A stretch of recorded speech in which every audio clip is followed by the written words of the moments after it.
شیخ مفید کے نام سے. اس کتاب کے اس باب کا نام ہی امام زمانہ علیہ السلام کا خط شیخ مفید کے نام. اس کتاب کے اندر انہوں نے اس کا ٹائٹل یہ دیا ہے اور پیج نمبر 186 ہے. 4 نائبین جو کتاب کا نام میں نے بتایا 4 نائب یہ کتاب ہے اور لکھنے والے الحاج عباس راسخی نجفی ہیں. اور ایک باب جہاں سے یہ شروع ہوتا ہے امام زمانہ علیہ السلام خط شیخ مفید کے نام سے.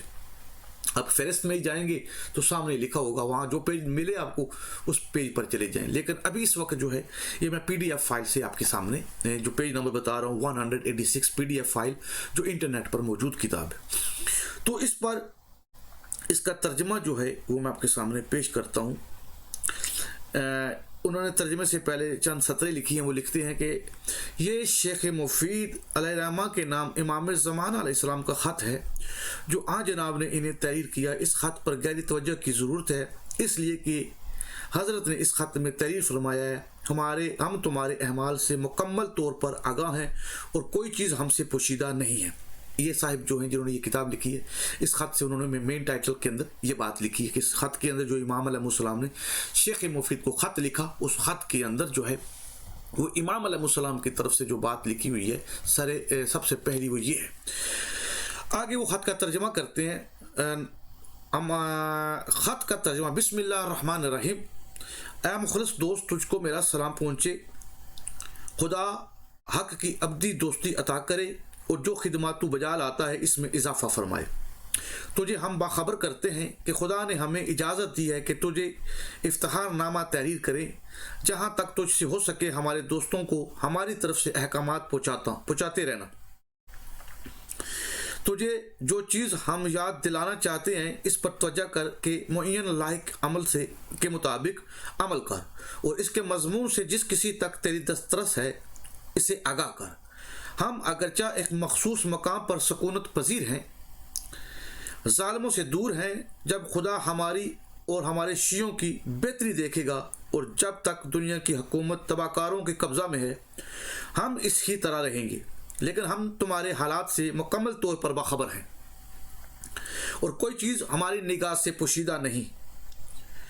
تم لوگوں کی بے چارگیاں جو اس زمانہ سے ہیں جب سے تم لوگوں نے وہ کام کرنے شروع کر دیے ہیں جن سے تمہارے سلف صالح وہ دور رہتے تھے اور خدا بند عالم نے جو پیمان تم سے لیا تھا عہد لیا تھا تم نے اسے بھلا دیا ہے اور ہم ان سب سے باخبر ہیں. اب ہم نے تم کو تمہارے حال پر نہیں چھوڑا ہے اور تمہیں فراموش نہیں کیا ہے. اگر تمہاری توجہ ہماری طرف نہ ہوتی تو تم پر مشکلیں نازل ہو جاتی اور دشمن تم کو پامال کر دیتے. خدائے بزرگ اور برتر کا خیال دل میں رکھو اور ہماری مدد کرو ان مصائب سے نجات حاصل کرنے کے سلسلے میں جو تم کو درپیش ہیں. اور یہ مصائب اس بات کی علامت ہیں کہ تم ہمارے امر و نہی کے معاملہ میں سستی اور کاہلی کے شکار ہو اور ہمارے معاملہ میں اجرت کا کوئی دخل نہیں ہے. پروردگار اپنے نور کو مکمل کرنے والا ہے. ہر چیز ہر چند مشرکوں کو اچھا نہیں لگتا. جلد ہی وہ لوگ جو دور اور نزدیک کے راستوں سے حج کے لیے جائیں گے وہ اپنے تمام مقاصد حاصل کریں گے اور کامیاب ہو کر واپس لوٹیں گے اور ہم بھی اس سفر میں ان کے کاموں کی تکمیل میں ایک مخصوص لائے عمل کے مطابق ان کی مدد کریں گے. اس بنا پر تم میں سے ہر ایک کو چاہیے کہ ایسے کام کرے کہ وہ دوست کی حیثیت سے ہم سے نزدیک ہو جائے اور جو چیز ہم کو اچھی نہیں لگتی اس سے دور رہے. اس لیے کہ ہمارے ظہور کا حکم یک لخت اور بغیر کسی تمغید کی ہوگا. اس طرح کہ پھر توبہ فائدہ نہ دے گی اور پشیمانی گناہ کے درد کی دعا ثابت نہ ہوگی. پروردگار اپنی ہدایت تم کو ارزانی فرمائے اور تم پر اپنا لطف و کرم کرے تاکہ تم اس کی مغفرت اور رحمت کے امکنار ہو. اس کے بعد یہ خط ہوتا ہے اور آگے انہوں نے لکھا کہ اس کے آگے امام علیہ السلام نے اپنے دستخط کیے.